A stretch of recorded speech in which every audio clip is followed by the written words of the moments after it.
Hello साथियों, नमस्कार। Welcome to G chills. मैं हूं वरुण। रूस का RS-28 सरमाट, जिसे वेस्टर्न मीडिया में सैटर्न 2 कहते हैं, अब ये नाटो के लिए सिरदर्द बन चुका है। ये मिसाइल सिर्फ नाम से नहीं बल्कि अपने खतरनाक कैपेबिलिटीज से दुनिया को दहला सकती है। रूस की शैतान 2 मिसाइल इस वक्त पूरी दुनिया की चिंता का कारण बन चुकी है। इसके पीछे का जो कारण है उसे जानकर आप हैरान रह जाएंगे। 14 मंजिला इमारत जितनी लंबी ये मिसाइल, जी हाँ, बिल्कुल ठीक सुना आपने, 14 मंजिला इमारत से भी लंबी ये मिसाइल है। और ये एक बार में 10 से ज्यादा 750 किलो टन के परमाणु हथियार ले जा सकती है। अगर अभी भी आप इसे खतरनाक नहीं मानते, अब मेरी ये बात सुन लीजिए। इसके वॉरहेड्स हिरोशिमा और नागासाकी पर गिराए गए बम से 2000 गुना ज्यादा ताकतवर हैं। मतलब ये मिसाइल दुनिया के एक बड़े नक्शे को मिटाने के लिए काफी है। इसे इंटरकॉन्टिनेंटल बैलिस्टिक मिसाइल कहा जाता है, यानी ये दुनिया के किसी भी हिस्से में हमला कर सकती है। रूस इसे अपनी स्ट्रेटेजिक न्यूक्लियर डिटरेंस का हिस्सा मानता है। इसकी रेंज भारत की अग्नि 5 मिसाइल से लगभग 3 गुना या 4 गुना ज्यादा है। सैटर्न 2 की रेंज लगभग 18,000 किलोमीटर है। मतलब मॉस्को में बैठकर भी ये मिसाइल दुनिया के किसी भी कोने में तबाही मचा सकती है। जी हां, आपने बिल्कुल ठीक सुना। दुनिया का कोई भी कोना इस मिसाइल से बच नहीं सकता। चाहे भारत हो, अमेरिका हो, जापान हो, ऑस्ट्रेलिया हो, अफ्रीका हो, यह मिसाइल धरती के किसी भी कोने में तबाही मचा सकती है। नाटो के मुख्यालय ब्रुसेल्स से लेकर अमेरिका के वॉशिंगटन डीसी तक सब इस मिसाइल की पहुंच में है।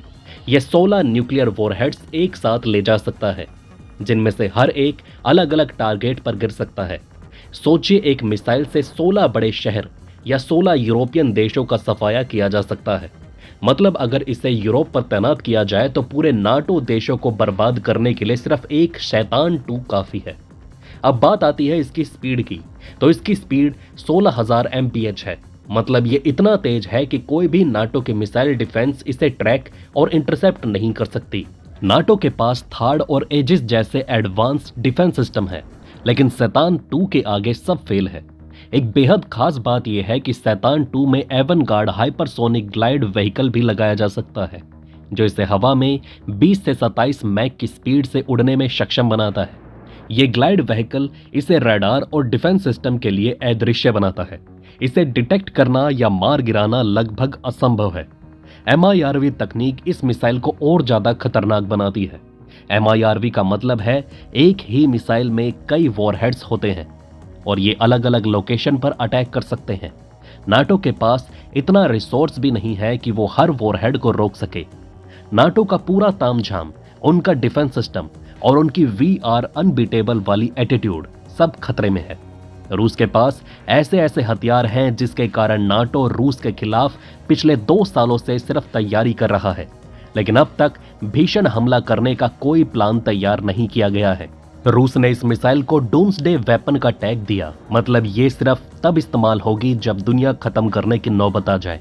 इसी बात से आप समझ सकते हैं कि पुतिन को इस मिसाइल पर कितना गर्व होता होगा। हालांकि यह दुनिया के लिए दुर्भाग्य है कि ऐसे मिसाइल को तैनात किया जा रहा है। आप में से ज्यादातर लोगों को 1962 का क्यूबा मिसाइल क्राइसिस याद होगा। 1962 में क्यूबा मिसाइल क्राइसिस में रूस ने क्यूबा में परमाणु मिसाइल तैनात करके अमेरिका को चुनौती दी थी, जब रूस और अमेरिका परमाणु युद्ध के कगार पर थे। आज वही स्थिति यूक्रेन के साथ बन रही है, क्योंकि ऐसी रिपोर्ट सामने आ रही है कि अमेरिका यूक्रेन को परमाणु हथियार देने जा रहा है। अगर अमेरिका ने यूक्रेन को परमाणु हथियार दिए तो ये रूस के लिए वही होगा जो 1962 में अमेरिका के लिए क्यूबा में हुआ था।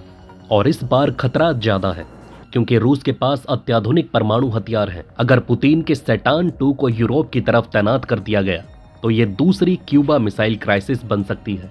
इस बार फर्क सिर्फ इतना है कि क्यूबा की जगह यूक्रेन में परमाणु मिसाइल तैनात होंगी और खतरा रूस पर ज्यादा होगा।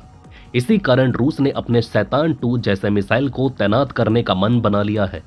अगर यह मिसाइल मॉस्को से लॉन्च हुई तो सिर्फ 15 से 20 मिनट में न्यूयॉर्क तक पहुंच सकती है। इसका मतलब नाटो को रिस्पॉन्स देने का टाइम भी नहीं मिलेगा। इस मिसाइल को लेकर रूस के राष्ट्रपति सबसे ज्यादा सीरियस नजर आ रहे हैं। 2022 में पुतिन ने कहा था, अगर किसी ने हमें उकसाया तो हम वो करेंगे जिसकी किसी ने कल्पना भी नहीं की। सैटर्न 2 को ड्यूटी पर तैनात करना उसी धमकी का नतीजा है। यूरोप के छोटे देशों जैसे पोलैंड और बाल्टिक नेशंस की चिंता बढ़ चुकी है। अगर रूस ने इन देशों को टारगेट किया तो नाटो कुछ भी नहीं कर पाएगा। मीडिया रिपोर्ट्स के अनुसार सितंबर में शैतान 2 का एक परीक्षण विफल रहा था, जिससे लॉन्च पैड पर बड़ा गड्ढा हो गया। लेकिन इसके बावजूद रूस इसे जल्द से जल्द तैनात करने की कोशिश कर रहा है। बताया जा रहा है कि इस मिसाइल का अब तक सिर्फ एक सफल परीक्षण हुआ है, जिसे पुतिन ने अप्रैल 2022 में देखा था। लेकिन दिक्कत यह है कि यह मिसाइल 4 बार टेस्ट फेल हो चुकी है। लेकिन इसके बावजूद भी रूस को अपने इस मिसाइल पर बेहद गर्व है। इस मिसाइल को जमीन के अंदर बने विशेष साइलो से लॉन्च किया जा सकता है। ये साइलो इतने मजबूत हैं कि बड़े से बड़े हमले को भी झेल सकते हैं और सेकंड स्ट्राइक कैपेबिलिटी में माहिर है। रूस कहता है नाटो और अमेरिका अगर यूक्रेन को परमाणु हथियार देंगे तो ये उनके लिए आत्महत्या साबित होगी। अगर शैतान 2 तैनात हो गया तो अमेरिका और यूरोप के पास जवाब देने का समय भी नहीं होगा। पोलैंड, लुथियाना जैसे छोटे नाटो देशों के लिए ये मिसाइल सीधा विनाश का संकेत है। 25 नवंबर को यूक्रेन ने अमेरिका में ATACMS मिसाइल्स का इस्तेमाल किया है। ये सुपरसोनिक टैक्टाइल बैलिस्टिक मिसाइल है जो बेहद तेजी से वार करती हैं। इसके अलावा यूके की स्टॉर्म शैडो मिसाइलों का भी इस्तेमाल हुआ।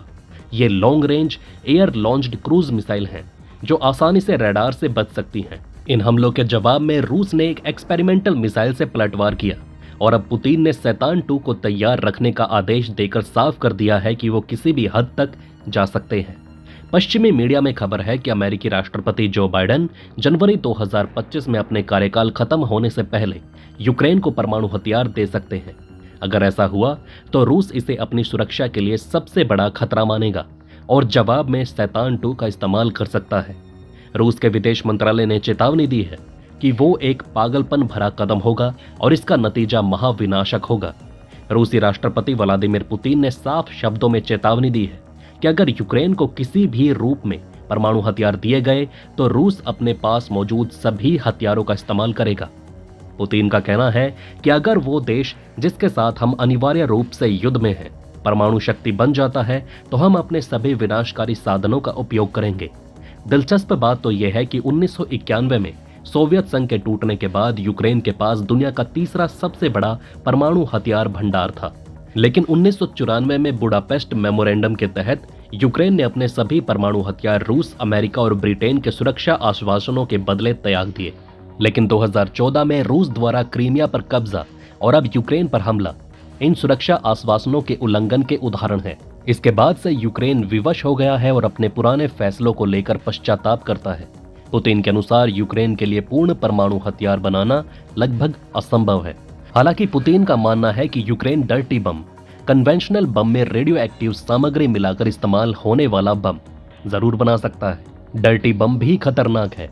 ये बम भले ही परमाणु हथियार जैसा शक्तिशाली ना हो, लेकिन ये बड़े पैमाने पर रेडियो एक्टिव प्रदूषण फैला सकता है। अगर अमेरिका ने यूक्रेन को परमाणु हथियार दिए तो ये NPT यानी न्यूक्लियर नॉन प्रोलिफरेशन ट्रीटी का बड़ा उल्लंघन होगा। ये संधि 1968 में बनी थी ताकि परमाणु हथियार सीमित रहे। हालांकि ये बात सभी को पता है कि रूस के पास दुनिया का सबसे बड़ा परमाणु हथियार भंडार है, जिसमें लगभग 6000 से अधिक परमाणु वॉरहेड्स हैं। इनमें शैतान 2 जैसे आधुनिक हथियार भी शामिल हैं, जो अमेरिका और नाटो के लिए बड़ा खतरा है। आपका सवाल होगा कि क्या नाटो के पास शैतान 2 का जवाब है? तो अब तक नहीं। अमेरिका ने अपना GBSD यानी ground based strategic deterrent programme शुरू किया है, लेकिन ये 2029 तक ऑपरेशनल हो पाएगा। तब तक शैतान 2 का राज चलेगा। तो चलिए फिर मिलते हैं एक और नई अपडेट के साथ। वीडियो को लाइक करके चैनल को सब्सक्राइब जरूर कर लें। धन्यवाद।